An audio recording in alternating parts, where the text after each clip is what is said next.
The easiest thing I've done was to get out from under the labels and to live the life that I live. The most difficult thing I've ever done was to believe that I can do it.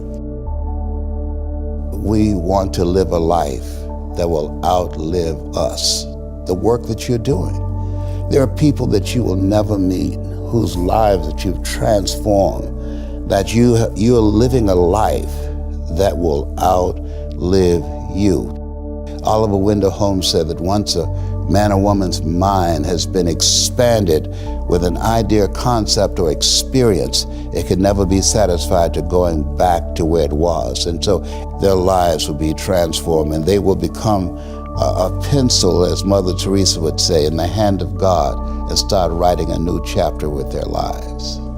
So how do people get hungry? You get hungry by finding something that's you. I believe that all of us are born unique, but most of us die copies. You got to find out what is it that turns you on, what resonates with you.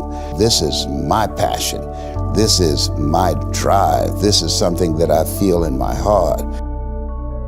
The key to that hunger-driven life is a heart-centered life.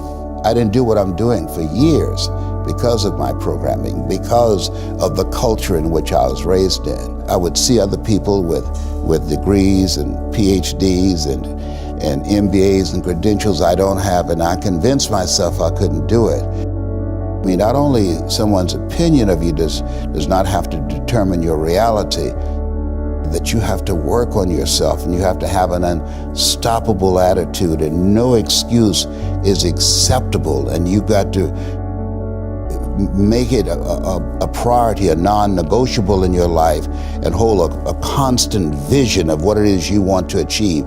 See it accomplished and go all out. Find a way to win in spite of the setbacks, in spite of the disappointments, in spite of your failures. I tell people, you will fail your way to success. I have a saying, as life knocks you down, try and land on your back, because if you can look up, you can get up.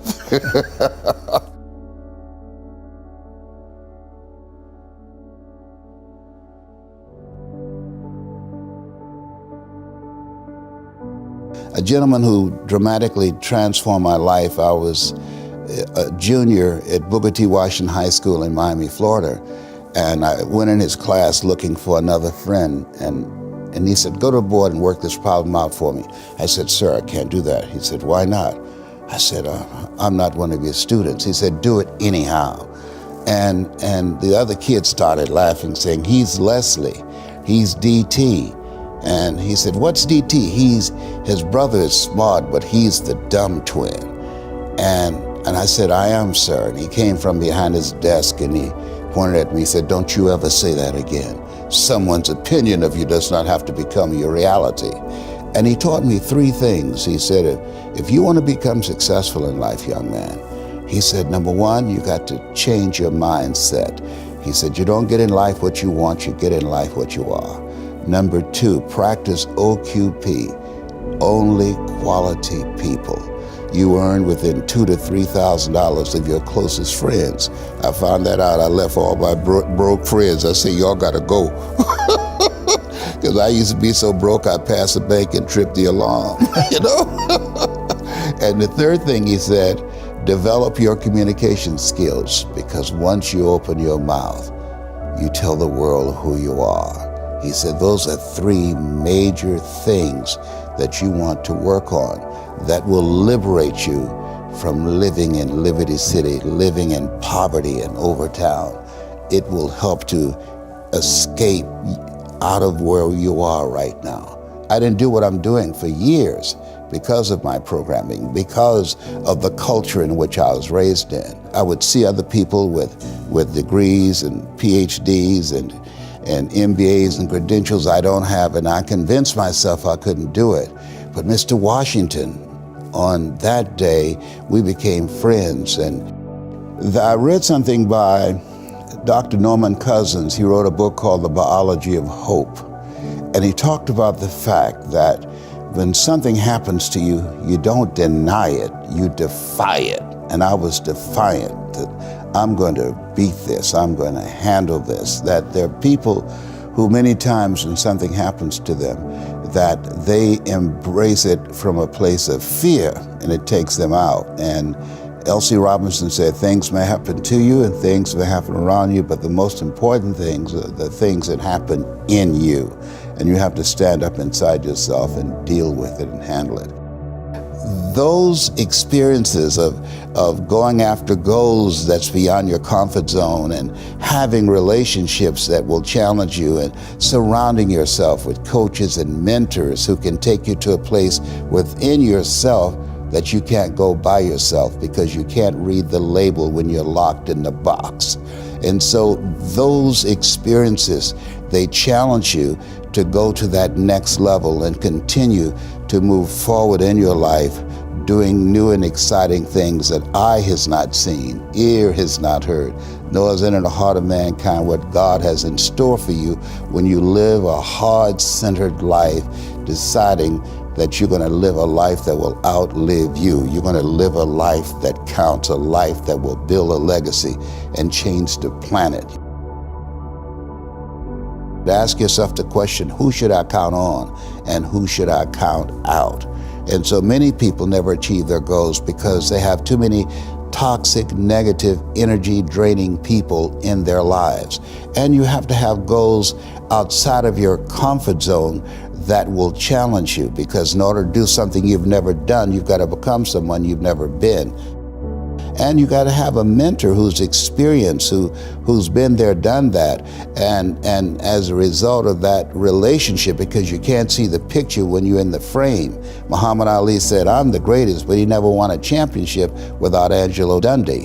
And Michael Jordan never won a championship without Phil Jackson. So you've got to have someone that can see something in you that you can't see, that can take you to a place within yourself that you can't go by yourself. Between ages 0 and 5, we determine what's available to us and what's not available to us.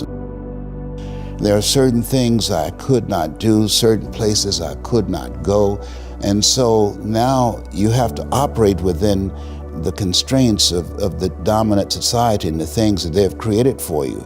And it's a challenge to see yourself beyond that and to work to get outside of that.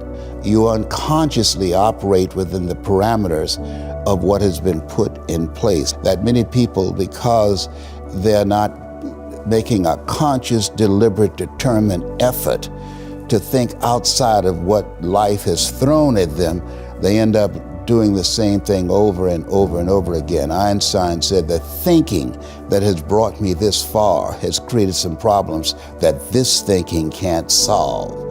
And so through relationships, through reading, through studies, through goals and dreams beyond your comfort zone, it allows you to begin to live out of your imagination as opposed to out of your history.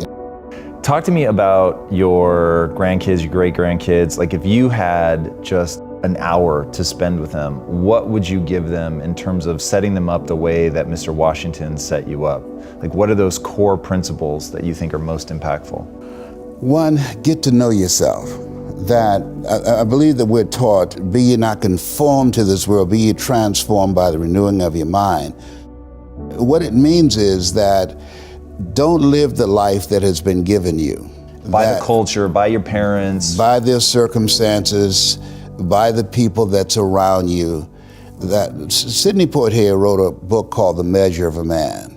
And he said, when you go for a walk with someone, something happens without being spoken. He said, either you adjust to their pace or they adjust to your pace. Whose pace have you adjusted to?